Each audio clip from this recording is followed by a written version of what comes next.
So we'll go for the next presentation, case study on SPI impact assessment, Jordan, how to assess impact and sustainability by Paul Burtenshaw, Sustainable Preservation Initiative.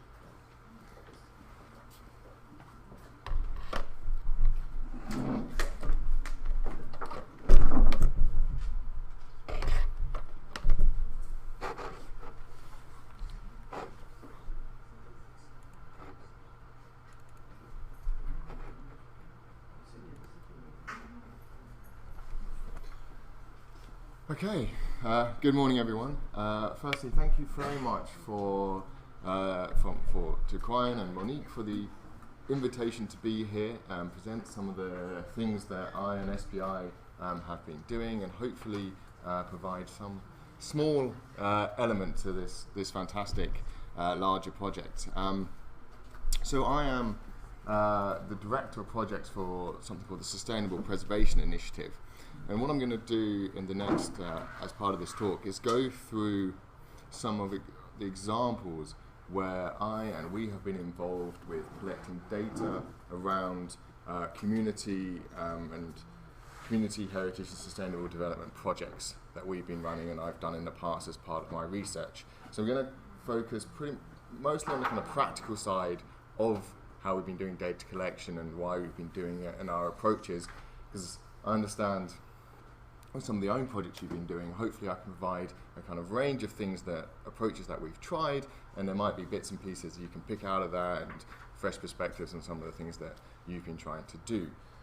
With all this area of kind of measuring local impacts with community development, it is, I think, still in heritage largely an experiment. So a lot of this is going on the lines of trying things out, see what works, and learning from that, and this is done in that spirit as well. And by no means is what I'm going to present a final word on any of this. It's a series of attempts which hopefully provide some inspiration. I'm going to try and keep it shorter because with some of this I find that questions provide the easiest way to understanding some of this and get to what actually you guys want to hear about rather than what I want to speak about. Okay, so currently I work for, as part of the Sustainable Preservation Initiative. And in a nutshell, what we do is provide grants for the creation and development of local businesses whose success is tied to the preservation of local archaeological sites. So we're trying to get sustainable small enterprises into local communities, connect with the archaeology to make sure that try and make those archaeological sites an asset for local sustainable development in some way. A lot of our projects at the moment are based in Peru. We've got about 7 or 8 projects there, projects in Guatemala, and our activities in Jordan are more to do with the research side of things, understanding how we do these sort of things rather than on-the-ground projects themselves. Most of our projects are local craft associations, just some images from stuff here in Peru. We have ceramicists in one side in Peru. We have a local corporation making baskets from local reeds in Banduria. We have a ladies association doing traditional weaving in one site in Peru. So we provide the grants, we pay for training and infrastructure to establish what should be hopefully sustainable local businesses. We try and handle the retail end as well. It's like startup businesses. It's kind of the idea of it attached to archaeology. So for SPI, data is very important for Sustainable Preservation Initiative because we need data to be successful. Firstly, we need data to understand where we should be doing projects, if in a certain location a project has some chance of success, what factors contribute to us putting money into that situation, understanding where we don't put money into a situation. Secondly, we need to understand if any of our projects, how our projects are doing, monitoring them. Are they being successful? In what ways are they being successful? What do we need to change about our project to achieve our goals in that certain location? So we're collecting data as we go along. Thirdly, there's long-term data. Is our approach and our idea of how to help people and help archaeological sites, is that working? We have to follow projects, not just for the time we give the money, do our bit and leave. We have to see 5-10 years afterwards how that's working out. Is it sustainable?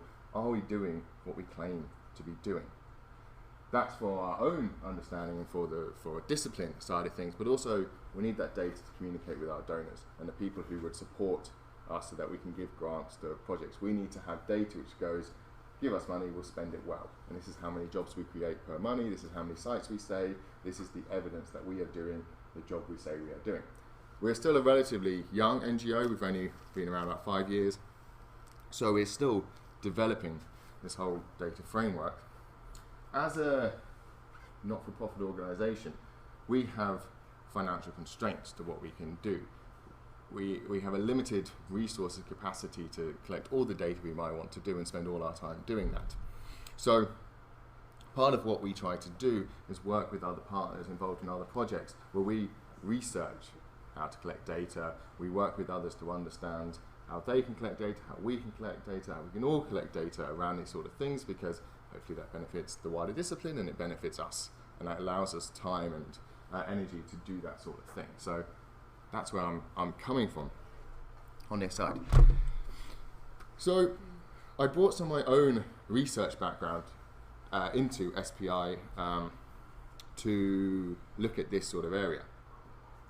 And one of the earliest kind of case studies I worked on was Kilmartin Glen in Scotland. A large large archaeological landscape in Scotland, full of sites from a variety of periods.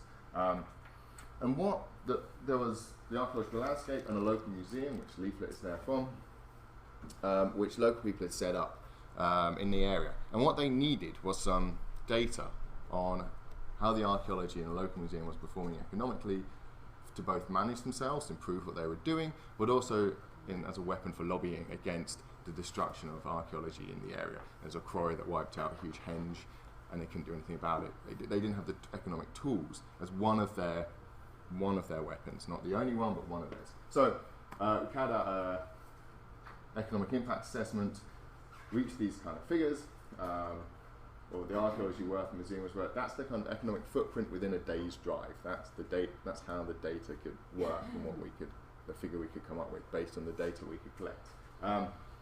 But kind of more important than that kind of raw economic figure was the role of the museum in the local economy.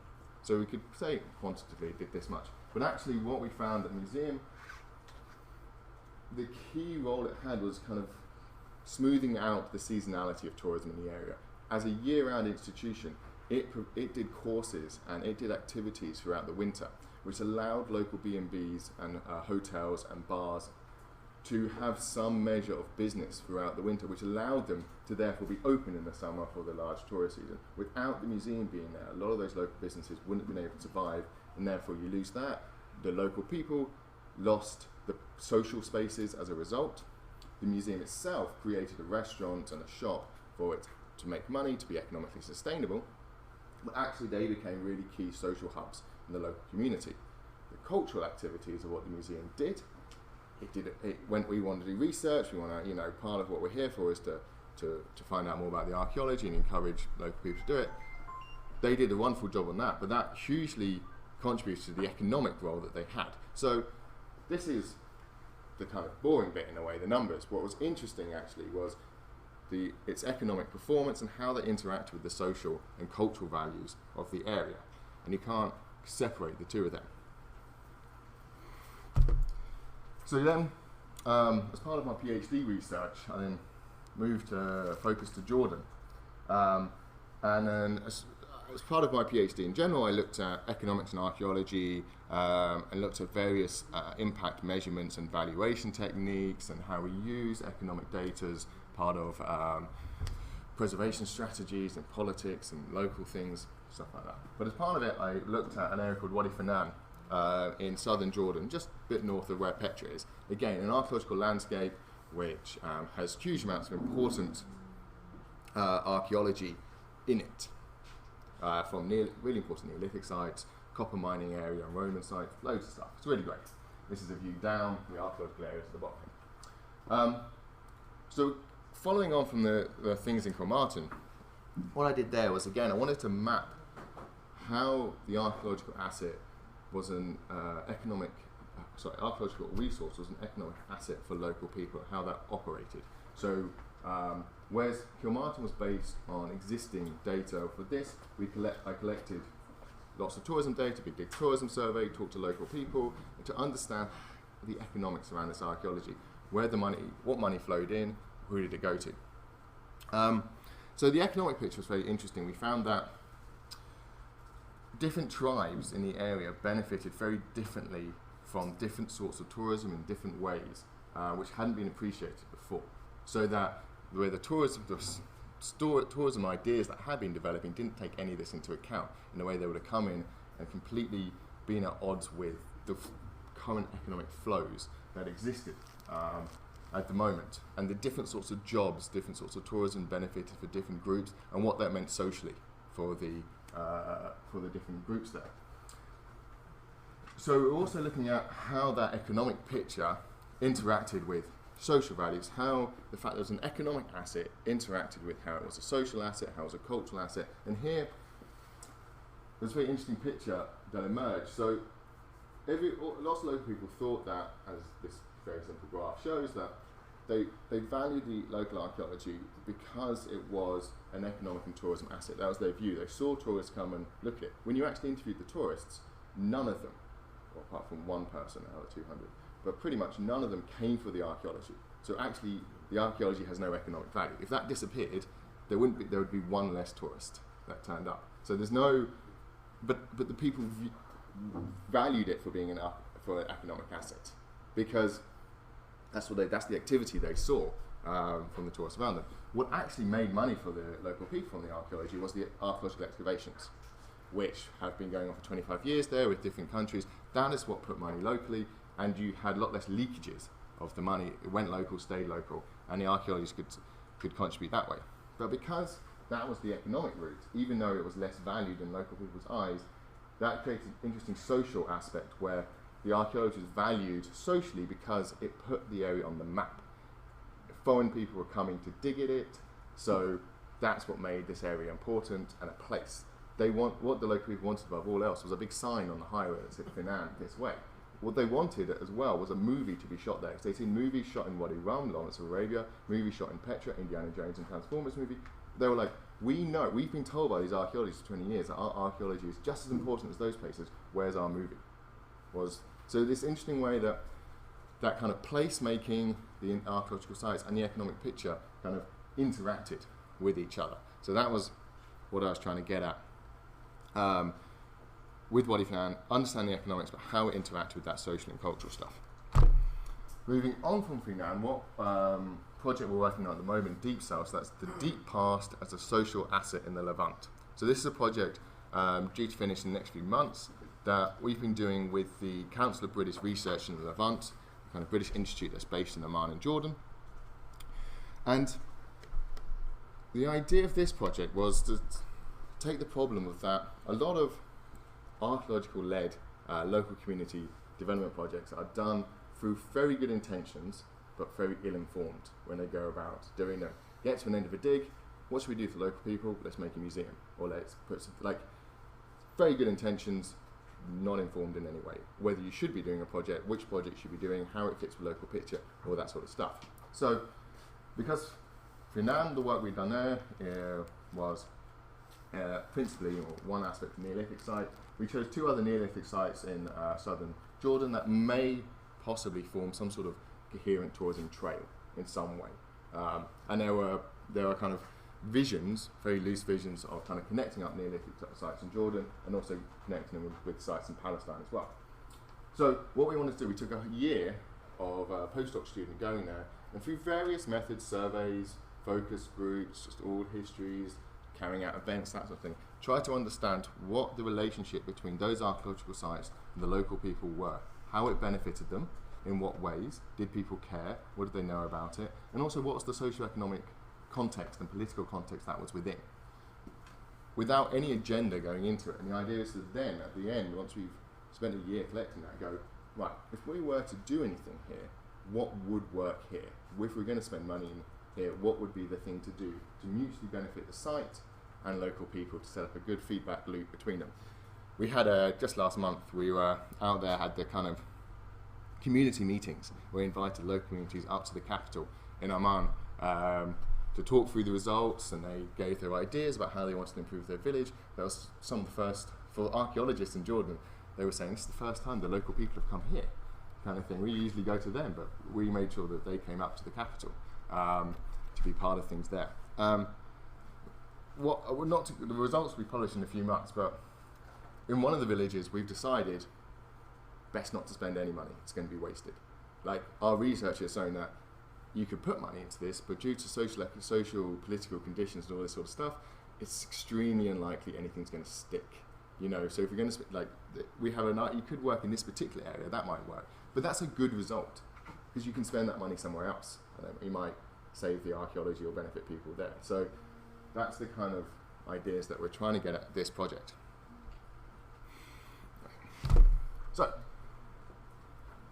whereas Wadi Finan and Deep Salt, both there were kind of ways to inform potential future projects. They were trying to understand the kind of status quo of a situation between people and archaeology so that you could potentially do development projects. The SHEP project, which I'll give you the full price of that in a meaning, is about monitoring local community development projects around archaeology over a certain period of time. So SHEP is the Sustainable Cultural Heritage for Engagement of Local Communities project. No one ever calls it that, obviously it's just called SHEP because you can't say that. So this project is run by the American Center of Oriental Research based in Amman in Jordan, and it's funded by USAID for 4 years. I'm about 10, 11 months into it. It's a $4 million project budget, of which half is spent on local community projects. And to read the what SHEP is, the aims of SHEP is to enable local communities to preserve and promote cultural heritage resources through site development projects that engage and employ local communities in sustainable site preservation, management and promotion, while simultaneously building an enabling environment through a community of practice among academic, government, tourism and customs professionals to support effective and sustainable cultural heritage resources preservation and management. That's what they've got on their website, which is part of the ACOR, the American Center website in Jordan. Now, what that actually means in reality is there's two parts of it. One part is a community of practice, which is talking to the archaeologists, tourism people and heritage management people in Jordan and improving cultural heritage management skills in that. I'm not really involved in that part. The other part is these local community projects. So trying to do approximately eight local projects which give jobs and an economic benefit to local people in those places around archaeological sites, but also kind of increase the value of archaeology to local people.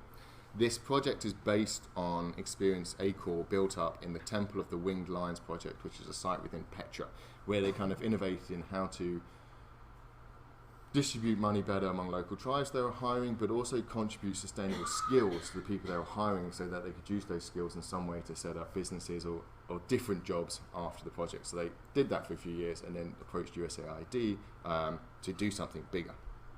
So SPI is involved with the project. We're assisting the project in designing tools to monitor and evaluate the community projects, that side of things. So the idea is that these tools will be consistently applied across these 8 projects over the next now 3 years by SHEP staff in country. So as far as I know, this is a relatively unprecedented opportunity to follow that many projects in the same place over that sort of time frame. So that's what we're trying to do. So, but it's been an interesting journey to kind of get here so far. With this sort of project, the archaeologists that are involved have never worked with USAID or done a kind of development project of this scale before. USAID haven't ever really worked with at least in Jordan, worked with archaeologists before. The implementing company that kind of works in between had never worked with cultural heritage before, anything like that. So great that it's funded, but everyone kind of got to the table and was like, how does this work? You know, what do we do here? So SPI's been trying to, the kind of fundamental data challenge that we've had is, on one hand, fitting with the data and language that USAID need, but also providing data to the archaeologists to fit with what their idea of data looks like and what they want to get out of the project. But do that all under kind of one system of collecting data. So we've got different stakeholders, different priorities, speaking different data languages. And in terms of those priorities, USAID is funding this as a job to what they have a range of indicators, but fundamentally what will appear in a report at the end is how many jobs they got for the money they provided. That's when the head guy reads whether this project was worth it, that's the sentence he or she is going to read. But that's not what the archaeologists are in it for. They're in it for preserving archaeological sites, creating local value for archaeology, increasing skills, getting people more involved, diversifying tourism and bringing other sites out of it. So we have these different people and they speak very different data languages. What I'm trying to speak to both sides of doing in it, same stories but in a different form, basically, using different numbers over words and this sort of stuff, quantitative over qualitative, that has to come together.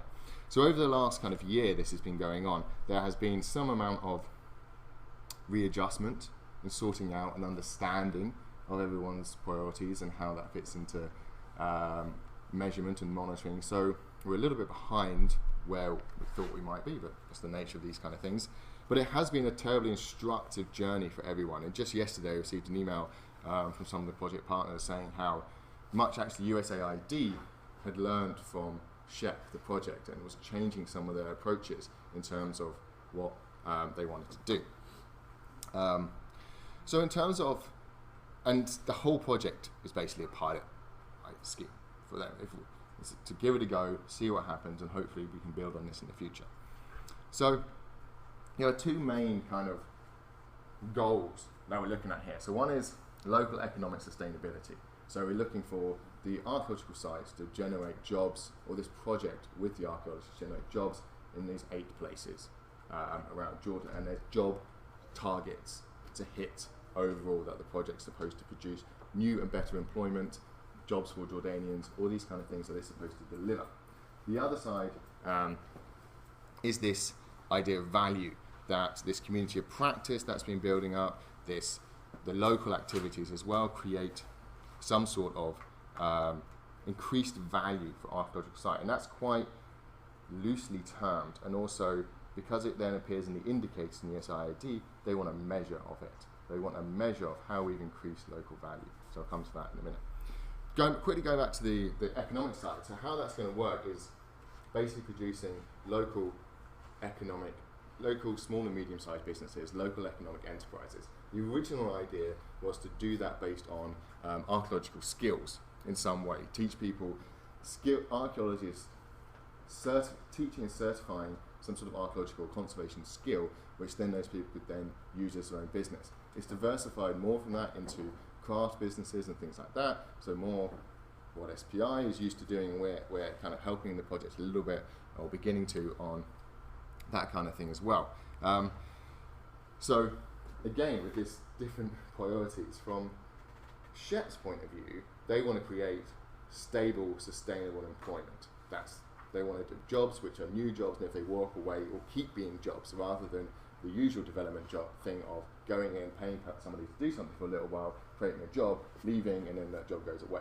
And you know exactly where you turn to as part one. Unfortunately, with this sort of data language, USAID's own indicators and measurement protocols actually incentivize short-term employment, which is also, it's not just them, it's what the government of Jordan put into what they want as well. So it's easier for SHEP to hit their targets by producing short-term, just employing person. If you employ the same person, employ for a month, fire them, employ them for a month, fire them, employ them for a month, you get more points than if you employ them for a year. So that's what we're talking about with different languages. So we have to work within a scheme like that, but actually do something different, and then make the numbers join together. So that's kind of what we're trying to do.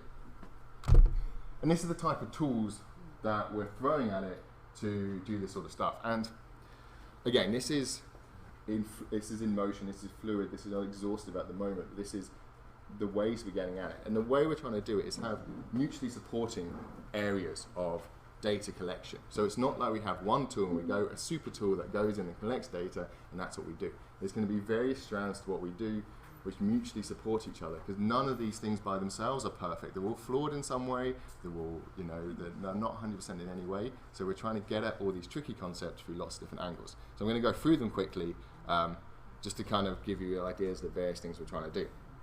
So the community survey is one of the things that was in the paper from Glasgow. This is similar to the kind of Telbalata survey we'll hear about in a minute, where we go in and we're trying to understand various ways in which the community interact with and value local archaeology. So we're asking them how the site is used by the community, why they go there, work, leisure, any economic benefit it gives them, have you worked in tourism or a project around the archaeology in the last 12 months, that kind of thing. We're asking them what they know about the site, where they get the information from, how they best hear about information in that way. We're also asking about a sense of ownership as well. It's like, are you responsible for the site? Is the government responsible for the site? Are foreigners responsible for the site? Who's responsible for that kind of stuff? And then we're also trying to get at value in various ways. So let me just flip to... So it's quite a basic approach to begin with. Right? Like, do you feel the site is important to you? Very simple question. And we're expecting high results, because most people in a survey go, yeah, of course it is, without really thinking about it. But that's kind of stage one. But what's interesting here is we asked, is it important to you personally and important to the local community? And there's a difference in opinion whether it's me. And some people, there's more people who think it's not valuable to them personally, but recognise that other people might benefit from it. And so then you ask why. Why is it important to you? And we've come up with, based on some of the pilot questionnaires, what we did in Finan and other questionnaires, we came up with a list of these are coded responses, as in people describe it and then we later code it as to why. So you can see a mix of reasons why. So for personal, economic is a tourism value here is relatively small, but then other things like that it looks nice, that it has knowledge of the past come into play, whereas for community, the lens of community value is much more economic kind of thing. It's much more to do with tourism. So how does it benefit us? It benefits us by giving us jobs kind of thing. So I know you can't read sort of this, but this is just illustrative of those different lenses we're trying to get at this problem. And we can go back in a year's time and see whether these have changed in any way due to the results that we're doing. So again, this is a thing for 3 different sites, types of value, and I won't go explain them all, but they're coded based on pilot schemes. Why does it matter to you? And you see a broadly similar line for different parts of Jordan with different types of sites, but actually for different sites, different things come into play. Like place value here, it's a certain site that has, it much more contributes to the sense of place in this particular community than others there. The other specific is because it used to be an execution site for Ottoman times and stuff like that. So that was a distinct reason separate from other things that people thought, it was a kind of negative reason why it's important, but it was kind of in their head, like, we must save this because it's something important happened there. So you have different reasons, different sites, and this is just the baseline. So seeing how these change and seeing across 8 different sites the different reasons why people value things starts to kind of tease some of this out. But for USAID, this, go one more. Oh yeah, who do you think is responsible for looking after the site? Your personal, your local government, local community government, these kind of things. And hopefully we kind of move but over time we move some of these responses to here, that people feel more of a sense of ownership towards this kind of thing. Again, this is a particularly tourism heavy site, which is why people, tourists spike up a little bit. It doesn't tell us anything just by itself, but we're building up a picture for other things. Quantitatively, for the community survey, we adapted contingent valuation approaches. So you can, in the broad terms, you can ask people a willingness to pay study of how much they value something, which are flawed for many good reasons, but it's one way of getting at things. But in these sort of communities where people don't earn much money, you can't ask that much about contribution of money because people say, I don't have any money. It doesn't work.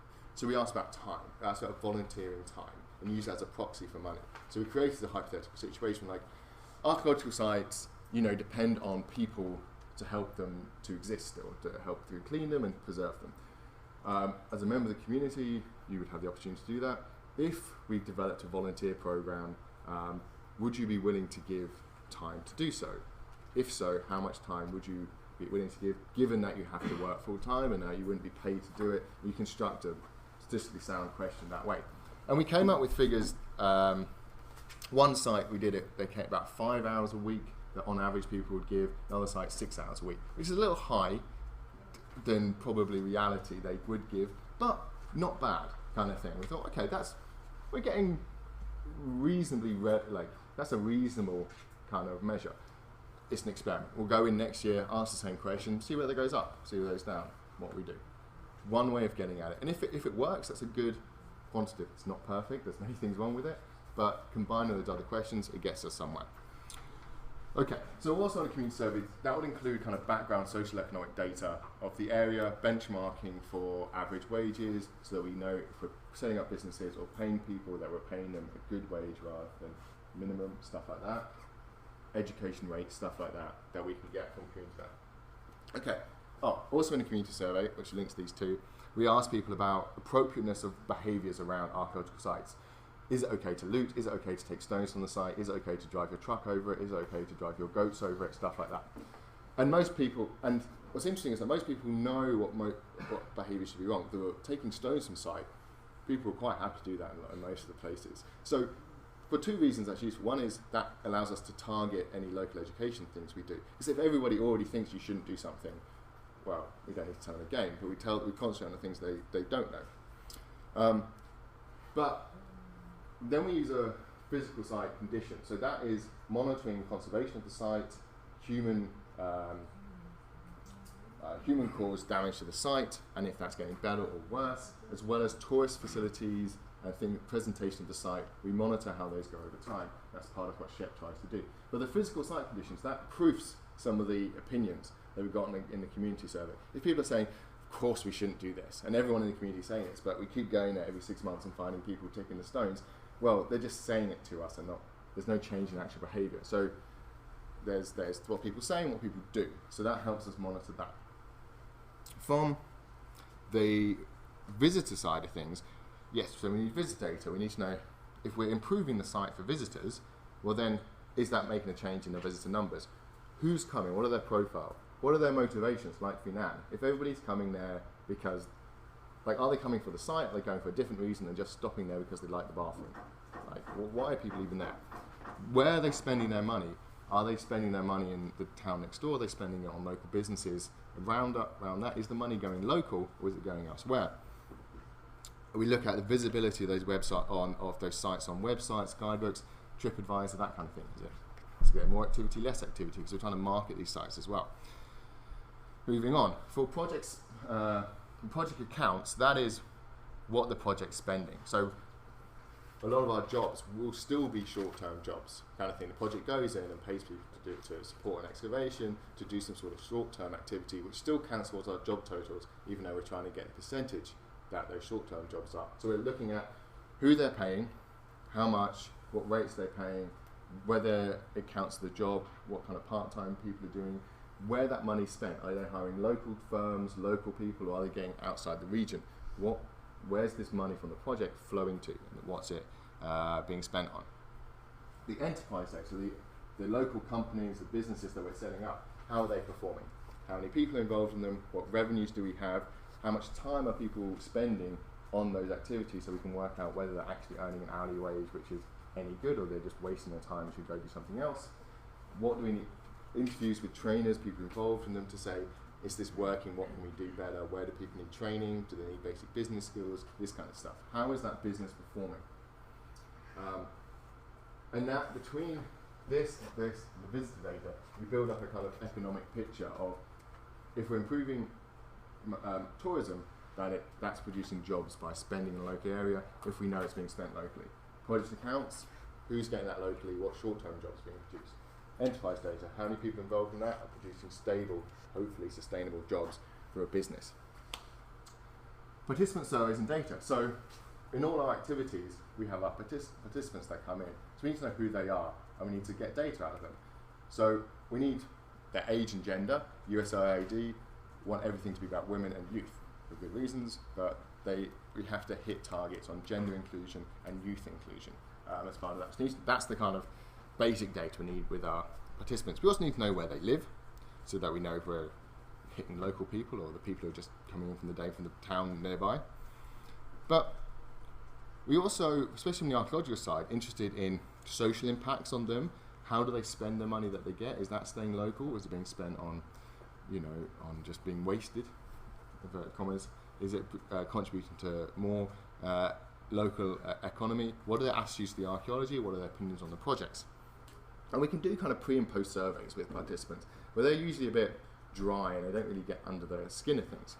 And what we're trying to do is more of a kind of continuous interacting with our participants. So the SHEP staff visit these projects once every couple of weeks, once every month, sometimes once a week, depending on where they're located. They go, they know all the people there, they're talking to them all the time. Hi, how are you? How's it going? What's going on? How are your kids? What's going on? Like, when you think of us, they're doing this all the time. So we don't need to reinvent the wheel of what they're doing. We just need to capture that data better.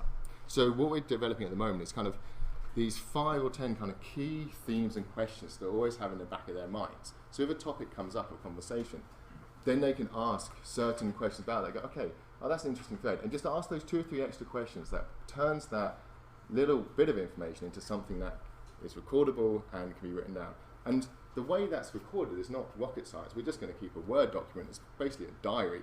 On this day, I spoke to this person, and we already know who that person is because they're in our participant database of age, gender, and where they live. We don't need to record that again.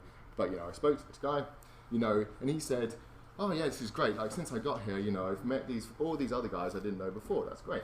Suddenly, we have social impact of this guy made 4 new friends, kind of thing. And then it's a small little nugget, but once you have those conversations 10 times with people, you suddenly have a sample, some social impact there. The amount of times I've spoken to archaeologists who've done community projects, and they go, oh, so tell me about what's happened, stuff, and they go, oh yeah, this happened, and it's like, okay, well, how many people turned up, or what happened, and they go, oh no, we didn't, no, we just kind of know it happened, and they have the sense that something improved over time, but all that data's there as they go along. They just didn't manage to quite write it down. So we're keeping it super simple. So we're getting people's quotes, people's stories, kind of informal focus groups, but all the time, so there's a few themes in the back of their heads they can keep having the conversations over and follow what's happening over time. And we're doing that on a larger scale with a kind of project and local ethnography. So while we're talking to participants, as they go into the villages, they're always looking out for, has a new business appeared? Maybe someone's opened a falafel stand, which is like by the site, which is a decent indicator that our tourist numbers have gone up and somebody can make some business. Are the school kids turned up? Are they teaching this stuff in school? Has somebody spontaneously done some sort of event in the site? Did it turn up in the town meeting in some way? What do people talk? When I speak to people now about the archaeological site, one of the things they say as opposed to 6 months ago, and I remember I just wrote down 6 months ago what people did say about the archaeological site rather than relying on my memory. I just go back to my notes and say, oh, they're talking about this, and now they're talking about this. There's been a cultural change in the village. And so this kind of stuff loops back to our community survey, and hopefully when we kind of had that other kind of stuff that's going on, we start seeing it more in the kind of quantitative data there. So when we're presenting to whoever, we can go, here's what our graphs say, here's what our survey says, and here's the context of some quotes that we picked up. Those quotes on their own, they're not foolproof, they're not a scientific sample, but they back up a picture or contradict a picture in some way, and say, okay, maybe we're getting at the wrong type of people here or some sort of thing. So it's that's the kind of idea which we're trying to implement. So in terms of our data process, we're trying to be consistent, what we're doing, flexible in our ideas, but just often it's kind of, the idea which I'm trying to instill in SHEP is that data is not this thing which you suddenly wonder every 6 months go, it's day to day, let's go out and do a survey and collect our data. Great, we've done that, we'll do that, we'll go stop doing it in 6 months' time, do something else.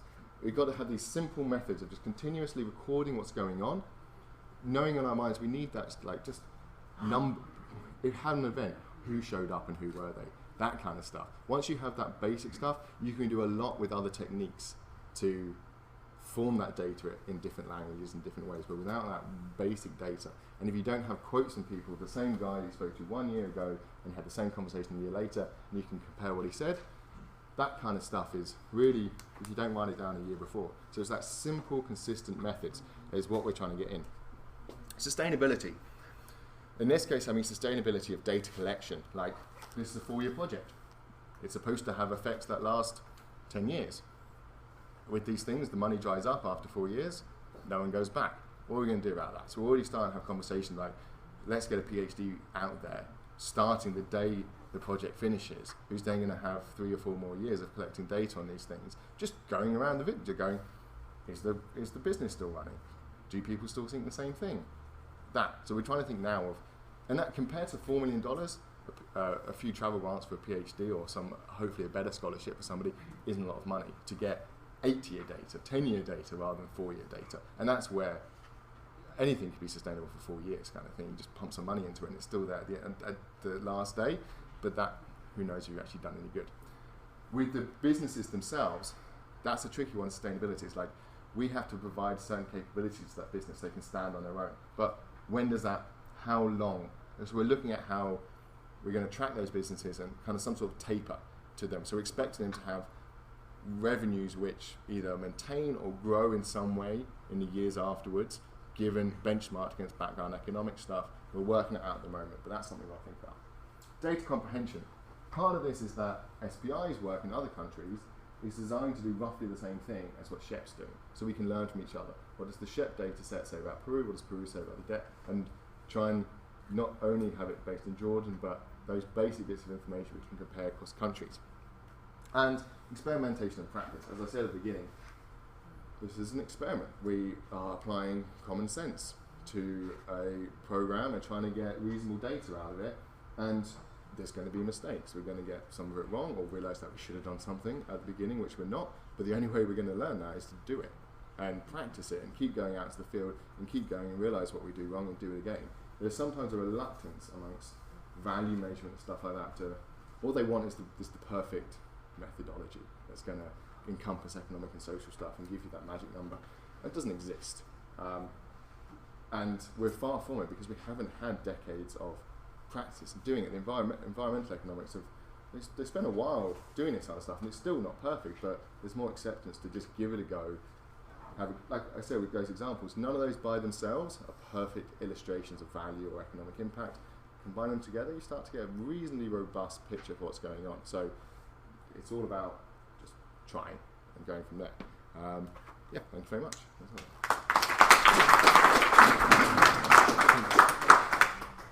you very much, Paul. We have 4 minutes for questions before coffee break. Yes, please. Thank you very much. That's a very interesting presentation. I very much enjoyed hearing and looking at her so far, very much agree, kind of sustainability being very important in terms of heritage. Okay, actually have to shut. Okay, so the main points are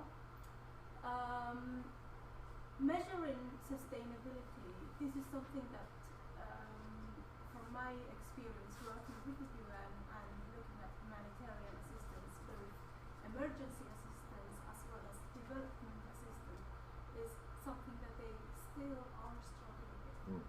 So that was your first comment that Heritage, we're just starting to look at these things, but even those who have been working with these things for so many years and decades have really little clue still, because every local place has its own culture, its own subsistence economy strategies, and often I feel the models fail. They talk about beneficiaries, they talk about data that actually, in fact, then the communities themselves readjust to their needs. So it will be hard to kind of get, I think, ever a proper impact measurement, but it still needs to be done. And I have also had to do in my own work in Somaliland, where I've been trying to make archaeology and cultural heritage a source of income for communities. And one of the recent studies we did was a tourism feasibility study, where we were trying to integrate, very much using some of the methodologies you're using, speaking to communities about value of sites, what they think of tourism, how they relate to it. And it's still a work in progress, but it's also very encouraging to see that there are so many people doing this and finding including archaeology and heritage. My main question is how, I guess also for others, how much of local governance are you taking into consideration? What are local governments doing? Are they involved in increasing sustainability through other kinds of subsistence economies? How are your communities part of those kinds of government sustainability? Because these kind of projects are very short term and their impact is very, Yeah, I mean, from our point of view, looking at sustainability, we kind of look at it two ways. First is that data at the beginning is like, have we got enough data, enough information to have a reasonable thought that what we're going to set up is a sustainable thing that won't just die the day that we leave or stop being it. So we've got to be sure before we start anything that that's going to be the case. And then at the other end, it's a timescale thing. It's like, again, on the day we kind of remove our assistance in some way and we kind of very much taper off. It's not a kind of, for SPI itself, we have a long relationship with the projects we're involved in. It's not like, okay, we'll fund you for a year and then disappear. It's once we're in, we're committed. Unless it's just not going to work. And then we like, okay, it's failed, we get out. And we have had failed projects, which I'm happy to admit that we do. Yeah, but the other end, it's like a lot of the problem with these kind of looking at sustainability is just nobody went back, or no, people might have gone back 5 years after the project they did to see where they did, but they don't publish that kind of thing. So they don't say, this failed for these good reasons. Here's some information to help you not do the same mistake again, or for reasons it did. And that's the bit we're missing. Like, for SPI on its website, we have some projects and we say, this failed. Like, because everybody has failed projects, it's not a problem kind of thing. It's where you learn from those mistakes. So that's kind of why I look at sustainability. It's like, is the thing we're trying to do still there and to some definition of the word on its own feet, sustainable within that context? And in terms of governance, that's part of our kind of homework at the beginning of projects. It's like, we have to work with some sort of local partner which they're the drivers of this project. We enable them to do the things that they want to do. We don't come in and go, we want to say to the Archaeological Society, you will have a business. It's going up to them and going, look, you know, people approach us, be them local archaeologists, be them local community associations. We just had a local community association crew just contact us out of the blue and say, we're applying for a grant from you. And they're great, really great community. So we do the homework on who's in charge, who is benefiting from this scheme in some way, but it's their scheme. We provide training. We don't hand over money to local people. We buy them training and infrastructure and help and retail channels and all this stuff. They don't get a check. It's working with them together. And our failures in the past have been to do the fact that we haven't actually had those. We were too naive with the local people that we were working with. There were too much of outsiders. More like maybe foreign archaeologists who weren't there as much and stuff like that. Now our number one thing is like, are you representative of the local community and driving this forward and taking charge of this thing by yourself? If so, and the conditions are right around you, great, we'll help you out. And so we don't know everything about the local communities we're in, we're outsiders, we can't, and we're not going to pretend to, but we do see the things that we kind of go in, do our homework, look at those kind of red flags or, you know, things that should work, and then if the people are right and we feel they're the right people, where we help them in some way. That's roughly how we approach that sort of thing. Yes, I have a question. Just a comment on the question. We just finished a poll in 9 countries in Europe. Okay. In a sense, a major poll.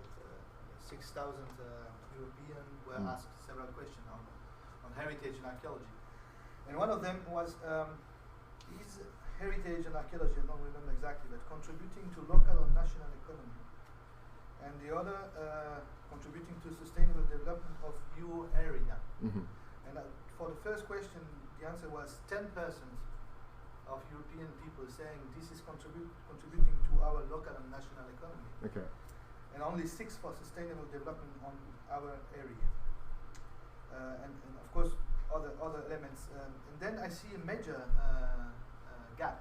Mm-hmm. In between, we can see what we can see in these non-European developing countries, or what we want to see in these countries, and what Europeans were telling us.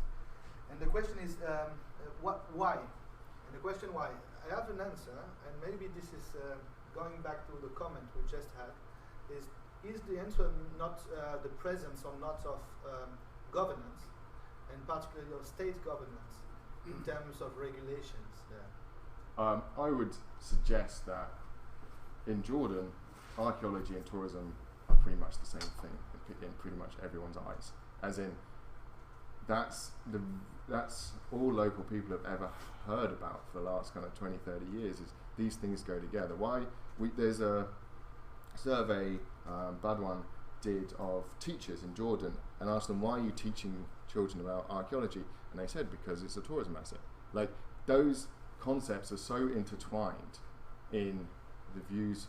That's a generalization, but I'm going to talk on that level.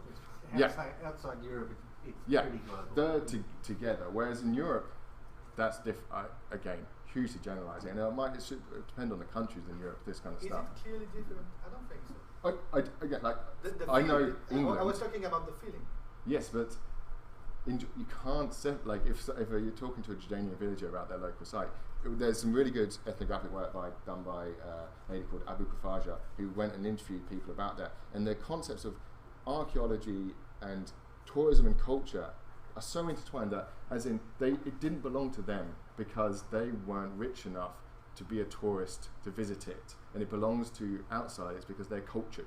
These concepts are so intertwined, and the only reason why anyone's ever paid attention to the archaeological sites locally is as a tourism asset. And so no one's had an introduction to archaeology which isn't in some way related to foreigners or tourism. So when you ask, like, why is this important? Like, that is just, it's just what they've been brought up with, and it's interesting what other reasons manage to overcome that. Now, like, for Europe, I can only speak of England, where, yeah, you don't, as in you have your village with your castle in the back. I mean, that's stereotypical, your kind of Iron Age fort, that.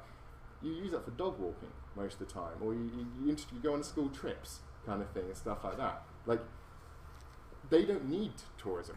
Like English, most people don't need tourism. If you have a regulation system, a governance, like English heritage, even if all this was completely destroyed, and even in some countries where we're lacking completely regulation system, as Italy now, in some places, we see that the main point is this state or national, if you want, a regulation, telling you that do not care for that.